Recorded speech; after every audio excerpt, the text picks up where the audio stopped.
Love versus arrange marriage वाली शादी में पति की शान।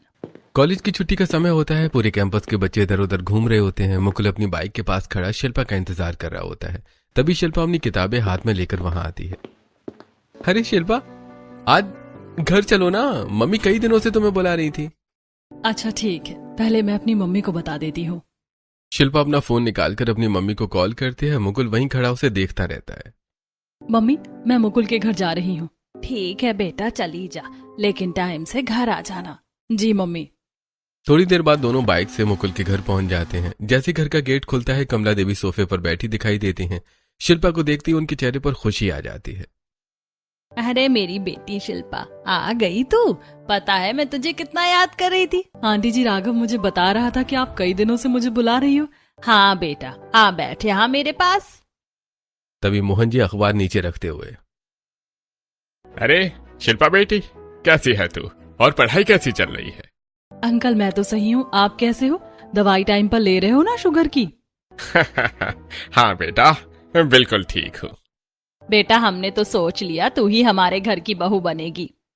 यह सुनकर शिल्पा शर्मा जाती है और मुकुल इधर उधर देखने लगता है।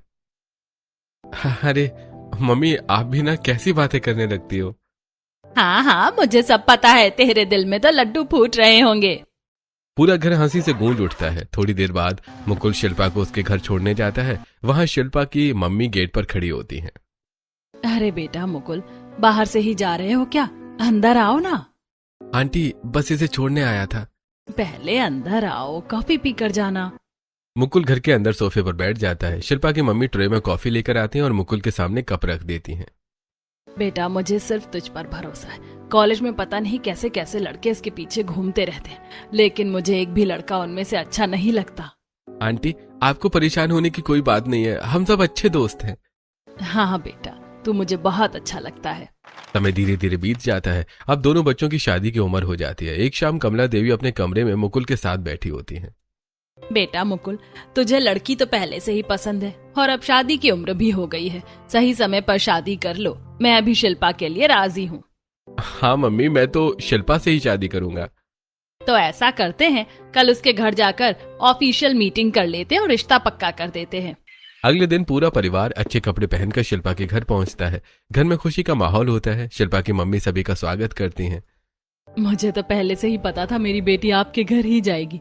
दोनों की जोड़ी तो भगवान ने ही बनाई है। शिल्पा और मुकुल एक दूसरे को देखकर मुस्कुराने लगते हैं। रिश्ता पक्का हो जाता है। अगले दिन राघव ऑफिस जाने के लिए तैयार होता है। बेटा राघव, तुझे भी कोई लड़की पसंद हो तो बता दे, हमें कोई आपत्ति नहीं है। नहीं मम्मी, मुझे कोई लड़की पसंद नहीं है। जो आपको पसंद आएगी वही मेरी पसंद होगी। अरे चल ठीक है, मेरी नजर में एक लड़की है, कल उसे देखने चलते हैं। अगले दिन पूरा परिवार नेहा के घर पहुंचता है। नेहा का परिवार मिडिल क्लास होता है। नेहा गुलाबी सूट पहनकर ट्रे में चाय लेकर आती है। उसके फीचर्स बहुत सुंदर लग रहे होते हैं, लेकिन उसने थोड़ा ज्यादा मेकअप किया होता है। लड़की ठीक ही है ना, ज्यादा मॉडर्न है ना ज्यादा गांव की। हमारे बेटे के लिए सही रहेगी। हाँ, मुझे भी अच्छी लगी। राघव भी नेहा को देखकर हल्का सा मुस्कुरा देता है। दोनों परिवार बातचीत करते हैं और रिश्ता पक्का कर देते हैं। कुछ ही दिनों में पूरे घर में शादी की तैयारियां शुरू हो जाती हैं। घर रंग बिरंगी लाइटों और फूलों से सज जाता है। ढोल नगाड़ों के बीच दोनों बेटों की शादी बड़े आलीशान तरीके से होती है। वाह मम्मी, आज तो हमारे घर में डबल खुशी आई है। हाँ बेटी, आज मेरा परिवार पूरा हो गया। शादी के बाद दोनों बहुएं घर के दरवाजे पर खड़ी होती हैं। कमला देवी आरती की थाली लेकर आती है। पूरा परिवार मुस्कुराते हुए दोनों का स्वागत करता है।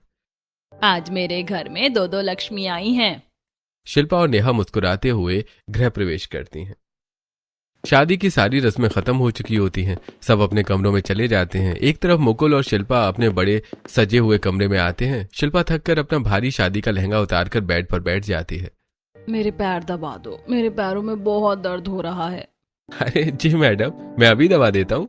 मुकुल नीचे बैठकर प्यार से शिल्पा के पैर दबाने लगता है। शिल्पा आराम से तकिए पर सिर टिकाकर बैठ जाती है। वहीं दूसरी तरफ राघव और नेहा अपने कमरे में होते हैं। नेहा धीरे धीरे अपना भारी मेकअप साफ करती है। फिर शादी का लहंगा बदलकर साधारण सूट पहन लेती है। मेकअप हटते ही उसके चेहरे और हाथों पर सफेद निशान साफ दिखाई देने लगते हैं। वो डरते डरते राघव की तरफ मुड़ती है।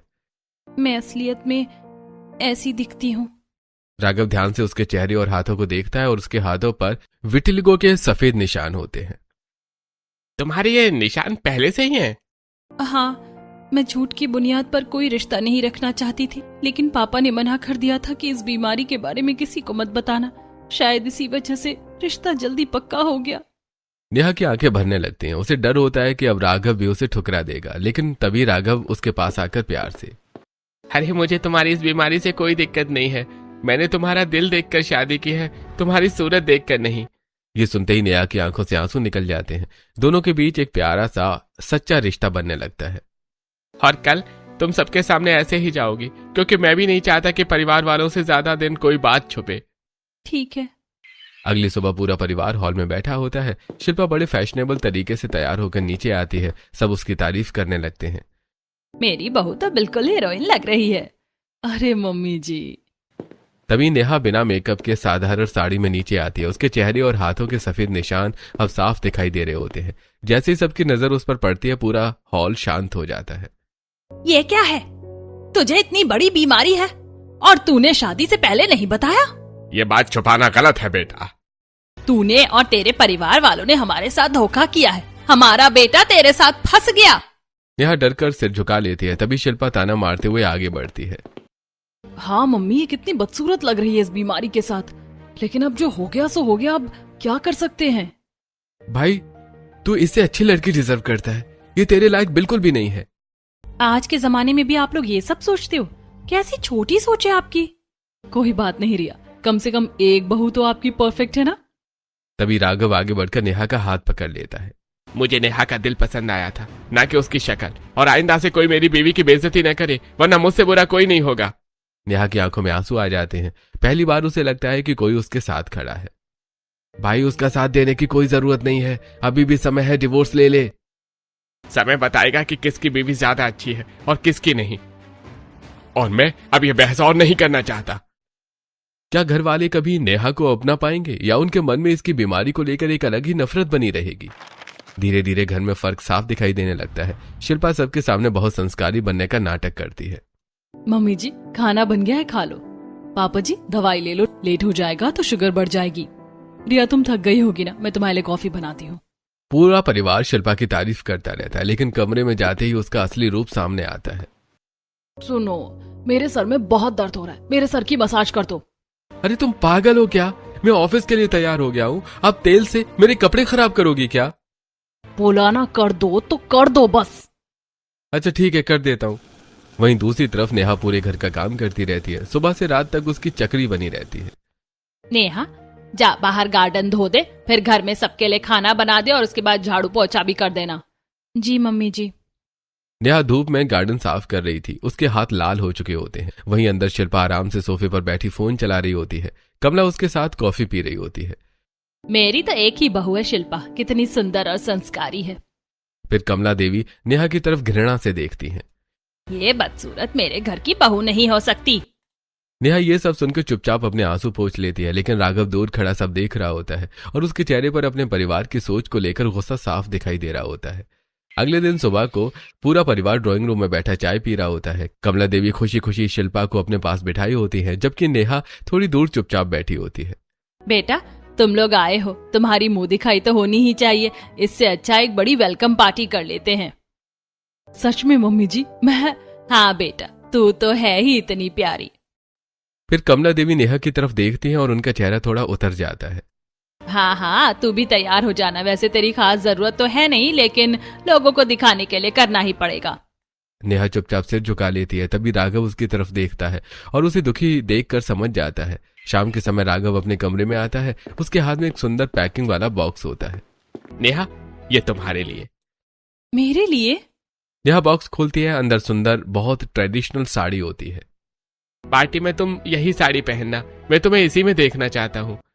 ठीक है। वहीं दूसरी तरफ मुकुल भी अपने कमरे में शिल्पा को एक गिफ्ट देता है। ये ड्रेस तुम्हारे लिए मैंने ली है, प्लीज पार्टी में यही पहनना। शिल्पा बॉक्स खोलती है। अंदर सुंदर ट्रेडिशनल सूट होता है। जी, मैं ये कपड़े थोड़ी ना पहनूंगी। प्लीज यार, मुझे तुम्हें इन कपड़ों में देखना है।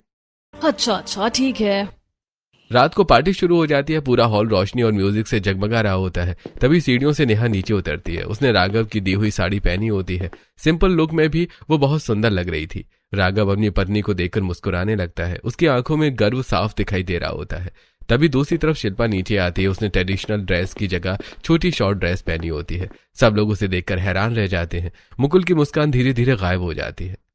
अरे यार, मुझे पता था ये मेरी बात कभी नहीं सुनेगी। पार्टी में माइक पर दोनों भाइयों को अपनी पत्नियों के बारे में बोलने के लिए बुलाया जाता है। मेरी बीवी बहुत अच्छी है, मेरी हर बात मानती है, मेरी बहुत रिस्पेक्ट करती है। इतनी अच्छी है कि आज इसने मेरी दी हुई साड़ी ही पहनी है। सब लोग तालियां बजाने लगते हैं। नेहा हल्का सा शर्मा कर मुस्कुराती है। अब माइक मुकुल पकड़ता है। मेरी बीवी सुनती क्या है, आज भी मैंने इसे एक ड्रेस गिफ्ट करी थी, लेकिन उसने वो नहीं पहनी, दूसरी पहन ली, क्योंकि हम दोनों तो पोलर अपार्ट हैं, ऑपोजिट अट्रैक्ट।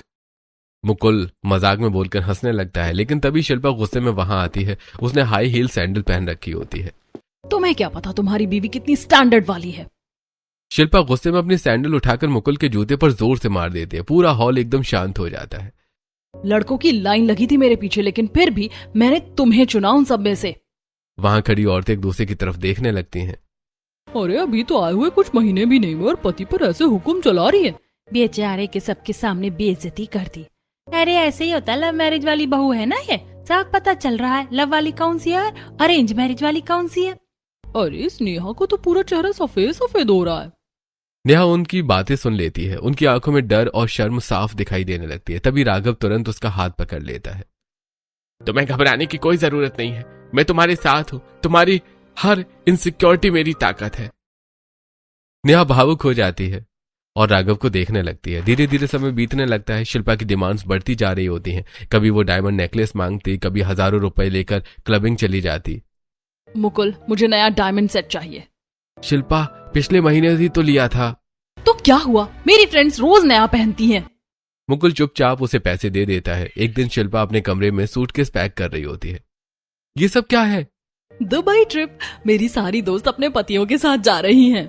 तो मैं भी चलता हूं ना तुम्हारे साथ। शिल्पा अचानक उसका मजाक उड़ाते हुए हंसने लगती है। तुम रहने दो, अगर तुम जाओगे ना तो मेरी शान घट जाएगी। वैसे भी तुम्हें बाहर जाने की सोशल सेंस नहीं है। लेकिन जब सबके पति जा रहे हैं तो तुम अकेली क्या करोगी? मैं अपना जुगाड़ कर लूंगी। कुछ देर बाद शिल्पा अपने दोस्तों के साथ दुबई ट्रिप पर चली जाती है। मुकुल अकेला खिड़की के पास खड़ा उसे जाता हुआ देखता रहता है, लेकिन उसके वापस आने के बाद अब शिल्पा के दिमाग में कुछ और ही चल रहा होता है। अगली सुबह मुकुल और शिल्पा अपने कमरे में बैठे होते हैं। शिल्पा फोन पर नई नई गाड़ियों की फोटो देख रही होती है। तभी वो अचानक फोन मुकुल के सामने कर देती है। मुकुल, मुझे ये वाली गाड़ी चाहिए, वो भी अपनी। यार, मेरे पास अभी इतने पैसे नहीं हैं। मुझे नहीं पता, मुझे गाड़ी कैसे भी चाहिए। और जब इतने गरीब थे तो मुझसे शादी क्यों करी। मुकुल चुप हो जाता है। उसके चेहरे पर टेंशन साफ दिखाई देने लगती है। रात को मुकुल बालकनी में अकेला खड़ा अपने दोस्त से फोन पर बात कर रहा होता है। यार, मैं बहुत परेशान हो गया हूँ। डायमंड का जो नेकलेस दिया था उसके लिए भी लोन लिया था और अब शिल्पा गाड़ी मांग रही है। यार, उसे थोड़ा समझा, ऐसा थोड़े है कि तू उसके पीछे पूरा घर लुटा देगा। यार, वो मेरी सुनती ही नहीं है। भाई, बेबी को अपने कंट्रोल में खुद करना पड़ता है। मुकुल गहरी सांस लेकर फोन काट देता है। तभी पीछे से शिल्पा वहां आ जाती है। हाँ, क्या हुआ गाड़ी का? यार, पैसे नहीं है, थोड़ा बात को समझो। तुम्हारे पापा तो इतने अमीर हैं, उनके पास तो बहुत पैसे हैं, उनसे मांग लो। अच्छा ठीक है, मैं पापा से बात करता हूँ। दोनों नीचे हॉल में जाते हैं जहाँ कमला देवी और मोहन जी बैठे होते हैं। पापा, मुझे थोड़े पैसे चाहिए, मुझे नई गाड़ी लेनी है। बेटा, नई गाड़ी क्यों लेनी है, अभी तो गाड़ी ली थी। पापा, वो शिल्पा को आने जाने में दिक्कत होती है ना, इसलिए। ये सुनते ही शिल्पा तुरंत बीच में बोल पड़ती है। मेरे ऊपर झूठा इल्जाम क्यों लगा रहे हो? मुझे तो कोई गाड़ी नहीं चाहिए। मैंने कब बोला आपसे? मुकुल हैरानी से शिल्पा को देखने लगता है। तुम और खर्चा बढ़ा रहे हो। अभी शादी में कितने पैसे लगे हैं और अब गाड़ी भी चाहिए। झूठ बोलकर मेरा नाम मत लो। क्या बोल रही हो तुम? तुमने अभी ऊपर बोला कि पापा से पैसे मांग लो। पापा जी, ये बिल्कुल झूठ बोल रहे हैं। मेरा कोई हाथ नहीं है और ना ही मुझे इतना काम है कि मैं गाड़ी से जाऊं। कमला देवी तुरंत शिल्पा का पक्ष लेने लगती है। अच्छा, वो क्यों झूठ बोलेगी? कितनी समझदार है बेचारी। तुझे झूठ बोलकर पैसे लेने की क्या जरूरत थी? पैसे चाहिए थे तो साफ साफ मांग लेता। मम्मी, अब मैं क्या ही बोलूं? अब बोलोगे क्या? जब ऐसे झूठ बोलोगे तो सब यही कहेंगे। पूरे परिवार के सामने शिल्पा खुद को अच्छी और मुकुल को गलत साबित कर देती है। मुकुल शर्मिंदगी से सिर झुका लेता है। वहीं दूसरी तरफ राघव और नेहा अपने कमरे में बैठे होते हैं। राघव अलमारी से कुछ पैसे निकालकर नेहा की तरफ बढ़ाता है। लो यार, तुम भी कभी घूमने चली जाया करो। पूरा दिन घर में रहती हो, तुम्हारा मन नहीं करता कहीं घूम आओ, शॉपिंग कर लो? मुझे फिजूल खर्ची में बिल्कुल इंटरेस्ट नहीं है, और वैसे भी मुझे जो भी चाहिए होता है वो आप लाकर दे देते हो, इसीलिए मैं बेफालतू में पैसे खर्च नहीं करती। राघव खुश होकर दोनों हाथों से अपनी पत्नी की नजर उतारता है। अरे मेरी बीवी तो सर्वगुण संपन्न है, ना बेफालतू के पैसे खर्च करती है, ना मुझ पर किसी चीज का दबाव डालती है। मैं सच में बहुत लकी इंसान हूँ। हाँ बिल्कुल। अगले दिन ऑफिस में सभी लोग काम कर रहे होते हैं, तभी बॉस अपने केबिन में मीटिंग बुलाता है। राघव, मुकुल, मयंक और दीपक, आप चारों को गोवा जाना है। हमारे क्लाइंट ने वहां मीटिंग अरेंज करी है। जी सर। ऑफिस से छुट्टी होने के बाद सभी दोस्त कैब में बैठे होते हैं। यार गोवा तो जा रहे हैं, मीटिंग भी कर लेंगे और साथ साथ अपनी बीवियों को भी लेकर चलते हैं। हाँ भाई, एक छोटी सी ट्रिप हो जाएगी सबकी, बहुत मजा आएगा, हमारी बीवियां भी खुश हो जाएंगी। अगले दिन सभी लोग पैकिंग करके गोवा निकल पड़ते हैं। पहले चारों दोस्त मीटिंग अटेंड करते हैं, उसके बाद सब बीच वाले कपड़े पहनकर बीच पर पहुंच जाते हैं। समंदर की लहरों के बीच सब लोग खूब मस्ती कर रहे थे। राघव और नेहा एक दूसरे की फोटो खींच रहे होते हैं। दोनों पानी में खेल रहे होते हैं, फिर रेत पर हार्ट बनाकर उसके अंदर अपना नाम लिखते हैं। देखो कितना सुंदर लग रहा है। बिल्कुल हमारी जोड़ी की तरह। वहीं दूसरी तरफ शिल्पा मुकुल को अपने पीछे पीछे घुमा रही होती है। लाओ मेरी सनस्क्रीन दो, अब लिप ग्लॉस दो और मेरा पर्स संभालो। मुकुल चुपचाप उसका सारा सामान उठाए पीछे घूम रहा होता है। थोड़ी देर बाद दोनों बीच पर चटाई बिछाकर बैठ जाते हैं। मुकुल प्यार से शिल्पा के हाथों पर सनस्क्रीन लगा रहा था, तभी बाकी दोस्त उन्हें देखकर हंसने लगते हैं। अरे भाई, तू उसका पति है या डॉगी जो उसके पीछे पीछे घूम रहा है? अरे और ना ही कोई नौकर जो राजू भैया की तरह उसका पर्स लेकर घूम रहा है। मुकुल थोड़ा शर्मिंदा हो जाता है। अरे भाई, राघव और नेहा को देखो, कितने परफेक्ट कपल लग रहे हैं, इनसे कुछ सीखो। ये सुनते ही शिल्पा गुस्से में खड़ी हो जाती है। तुम्हें क्या मतलब है? मेरा पति है, मैं उससे कुछ भी करवाऊं, तुम्हें क्या करना है? दोनों दोस्त चुप हो जाते हैं। मुकुल सबके सामने शर्मिंदगी महसूस करने लगता है, उसका चेहरा उतर जाता है। कुछ दिनों बाद सब लोग ट्रिप खत्म करके वापस घर लौट आते हैं। अगले दिन शाम को पूरा घर शादी में जाने की तैयारी कर रहा होता है। कमला देवी खुशी खुशी तैयार होकर नीचे खड़ी होती हैं, तभी मुकुल और शिल्पा सीढ़ियों से नीचे आते हैं। बेटा, हमें आज रात एक पार्टी में जाना है, कजिन की शादी है, सबको साथ चलना है। ठीक है मम्मी। शिल्पा बिना कुछ बोले सीधे कमरे में चली जाती है। मुकुल भी उसके पीछे कमरे में आता है। मुझे कहीं नहीं जाना, अपनी मम्मी से जाकर मना कर दो। यार, अब मम्मी से क्या मना करूं, चलो ना, जब मम्मी बोल रही हैं। नहीं, मुझे नहीं जाना कहीं भी। प्लीज चलो ना। लेकिन शिल्पा फिर भी मना करती है। आखिर में मुकुल जबरदस्ती उसे शादी में लेकर चला जाता है। शादी में चारों तरफ रोशनी, म्यूजिक और खुशियों का माहौल होता है। सभी लोग हंसते बोलते डांस कर रहे होते हैं, लेकिन शिल्पा एक सोफे पर बैठी गुस्से में बड़बड़ा रही होती है। हर जगह मुझे जबरदस्ती लेकर चले जाते हैं, बिल्कुल दिमाग खराब कर रखा है। तभी मुकुल मुस्कुराते हुए उसके पास आता है और उसका हाथ पकड़ने लगता है। अरे यार चलो ना, सब लोग डांस कर रहे हैं, हम भी चलते हैं। मुकुल उसे लगातार डांस फ्लोर पर चलने के लिए बोल रहा होता है। वो पहले ही 3-4 बार कह चुका होता है, बस एक बार डांस कर लो ना। तभी अचानक शिल्पा गुस्से में खड़ी होती है और जोरदार थप्पड़ मुकुल के चेहरे पर मार देती है। पूरा हॉल एकदम शांत हो जाता है। सभी लोगों की नजर सिर्फ मुकुल और शिल्पा पर टिक जाती है। मुकुल हैरान होकर शिल्पा को देखता रहता है, फिर शर्म से अपना सिर झुका लेता है। शिल्पा गुस्से में वहां से चली जाती है। बेटा, इसकी हिम्मत कैसे हुई सबके सामने तुझे थप्पड़ मारने की? मेरा बेटा है, तू कोई गुलाम थोड़ी ना है। मम्मी, इतना हाइपर मत हो। उसे पहले से ही थोड़ा गुस्सा आ रहा था और वो पहले ही मना कर रही थी। उसके पीरियड्स हो रहे हैं, लेकिन मैं उसे जबरदस्ती लेकर आ गया। बेटा, फिर भी तेरी भी कोई इज्जत है। मम्मी बस शांत हो जाओ, फंक्शन अटेंड करो, वरना कोई बड़ा बखेड़ा खड़ा हो जाएगा। वहीं दूसरी तरफ डांस फ्लोर पर भीड़ जमा हो जाती है। राघव और नेहा कपल डांस कर रहे होते हैं। दोनों की केमिस्ट्री देखकर सब लोग खुश हो रहे होते हैं। डांस खत्म होने पर नेहा प्यार से झुककर राघव के पैर छू लेती है। मेरे पति मेरा पूरा यूनिवर्स है। यह देखकर राघव तुरंत नीचे झुकता है और नेहा के पैर छू लेता है। मेरी पूरी दुनिया भी तुम ही हो। पूरा हॉल तालियों की आवाज से गूंज उठता है। अरे वाह भाई भैया, राघव ने तो कमाल कर दिया भाई। अपनी बेबी के पैर छूकर इसने सारे स्टैंडर्ड्स तोड़ दिए। अरे अपनी बीवी के पैर छूने में कैसी बुराई, यही तो घर की लक्ष्मी होती है। आसपास खड़ी औरतें आपस में बातें करने लगती हैं। देखो, लव मैरिज वाली बहू ने कैसे अपने पति को दबा कर रखा है, और इसे देखो अरेंज मैरिज वाली को। कुछ भी कहो, अरेंज मैरिज बेस्ट होती है, बहू कम से कम कंट्रोल में तो रहती है। ये बातें सुनकर मुकुल और ज्यादा परेशान हो जाता है। सब लोग घर आ जाते हैं। कमरे में आते ही मुकुल सोफे पर बैठ जाता है और अपने जूते उतारने लगता है। तभी शिल्पा बेड से उठकर गुस्से में चिल्लाने लगती है। तुम्हारी हिम्मत कैसे हुई मुझे जबरदस्ती वहां ले जाने की? मैंने सिर्फ सोचा था कि थोड़ा एंजॉय कर लेंगे।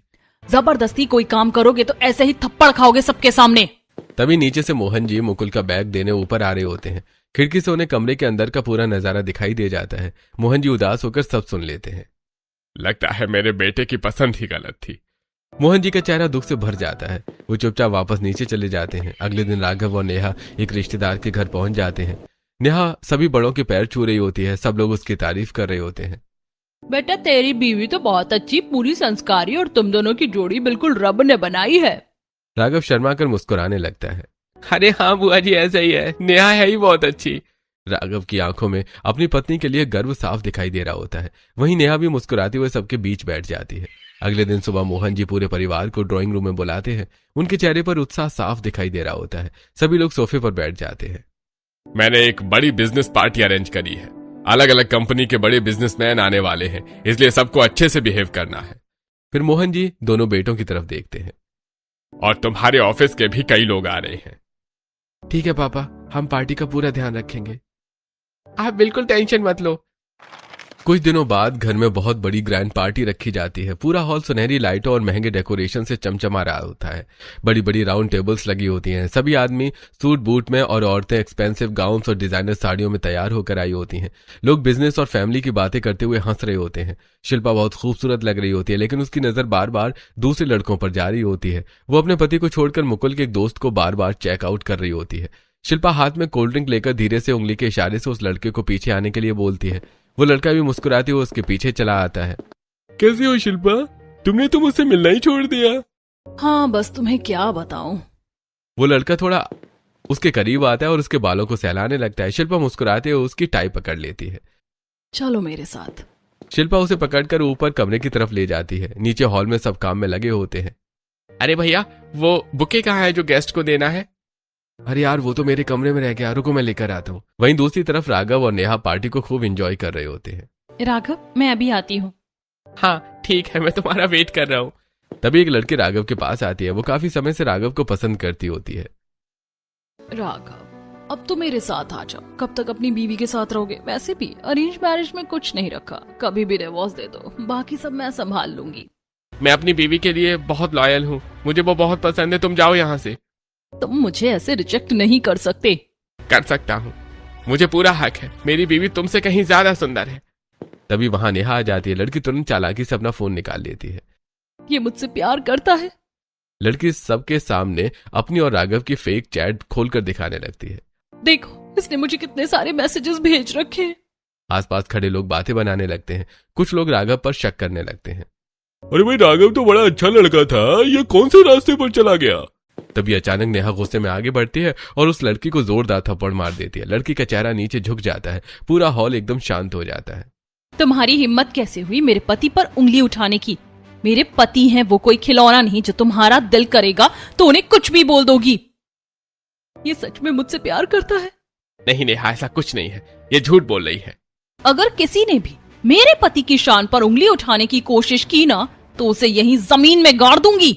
सभी लोग नेहा को देखकर खुश हो जाते हैं। बहू हो तो ऐसी अपने पति पर पूरा भरोसा करती है। राघव का सिर गर्व से ऊंचा हो जाता है। वो धीरे से नेहा के कान में बोलता है। अरे तुमने तो कमाल कर दिया, मैंने तुम्हारा ये गैंगस्टर वाला लुक पहले कभी नहीं देखा। अगर मेरे पति की शान पर कोई उंगली उठाएगा ना तो उसका यही हाल होगा।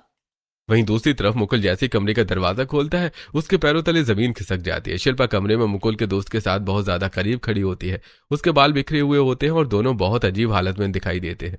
मुकुल की आंखें फटी की फटी रह जाती है। मुकुल को देखते ही वो लड़का जल्दी जल्दी अपनी शर्ट्स के बटन बंद करता है और वहां से भाग जाता है। तुम्हें जरा भी शर्म है या नहीं? ये तुम अपने ससुराल में क्या कर रही हो? अगर किसी को पता लग गया तो लोग हमारे बारे में क्या सोचेंगे? किसी को कुछ बताने की जरूरत नहीं है। तुम सबके सामने बहुत अच्छी बनने की एक्टिंग करती हो ना। रुको, आज मैं सबके सामने तुम्हारा पर्दाफाश करता हूँ। मुकुल गुस्से में मुड़कर बाहर जाने लगता है। तभी अचानक शिल्पा अपनी साड़ी का पल्लू और ब्लाउज का हिस्सा फाड़ देती है और फिर अपने बाल बिखेर लेती है। ये क्या कर रही हो तुम? शिल्पा अपना सिर दीवार से मारने लगती है। दीवार में सिर क्यों मार रही हो? अब देखना तुम्हें कैसा मजा चखाती हूँ। बहुत पछतावा होगा तुम्हें। शिल्पा तुरंत अपना फोन उठाती है और पुलिस का नंबर डायल कर देती है। वहीं मुकुल डर और हैरानी से उसे देखता रह जाता है। ग्रैंड पार्टी अपने पूरे शोर पर चल रही होती है। लोग हंसते बोलते बिजनेस की बातें कर रहे होते हैं। तभी अचानक बाहर से पुलिस की गाड़ियों की आवाज सुनाई देती है।